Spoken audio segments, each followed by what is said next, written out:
Welcome back, everybody. So in the first body reading video, I was just giving a little introduction. So now I actually wanted to show some of the postures, and we're going to start with the neck, and in future videos, I'll work down the body towards the feet. So this first posture is becoming more and more common, I see in yoga classes. And in body reading, it looks something like this. You might see this. I'll do a more extreme version of it. So it is the chest closing, the shoulders rounding forward, the head extending forward, yeah? And what's happening in this posture anatomically more is that I have shorter abdominal muscles, so mostly rectus abdominis. My chest muscles are closed a little more, shoulders are closed and rounding, upper back muscles are rounding more, especially between the shoulder blades and up in the trapezius rhomboid area.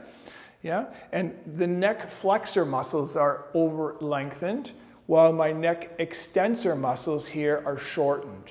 Okay, so I wanted to offer a couple of yoga postures now that will help to peel away a little bit of that and bring more balance back into the posture over repetitive practice, but also improving the person's body mechanics, let's say, okay?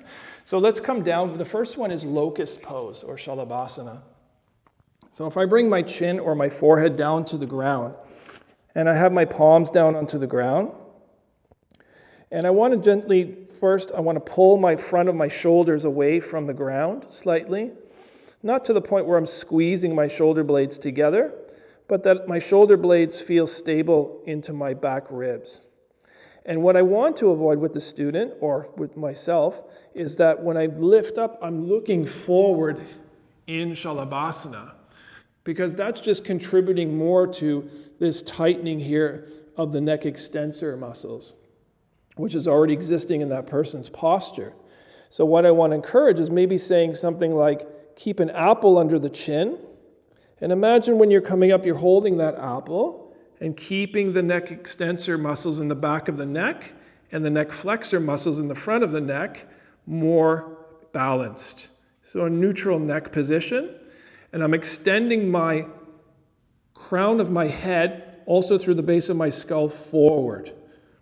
Okay? And I'm opening the chest, shoulders a little bit here. I'm also extending and lengthening the rectus abdominis, the abdominal muscles here a little bit as well. And also working with taking the middle of my spine here in the thoracic area, my paraspinal muscles, yeah, and working with those in shortening a little bit. And then I'll come down again. Okay? So the important thing is to keep the neck in a neutral position. The next posture, which you know as well maybe, is bridge pose. Also really good tool for this kind of posture that I demonstrated in the beginning. Why? It's because when we start to press the feet into the ground and the hands into the ground, and we start to lift the hips up, and I start to press my forehead gently to the ground while I lift my chin slightly up to get this more natural curve in my neck. This is going to help to promote lengthening the neck extensor muscles in the back of my neck. If I press the back of my shoulders down, the rear deltoids, as well as my arms to the ground, that will encourage opening my chest and my shoulders some more.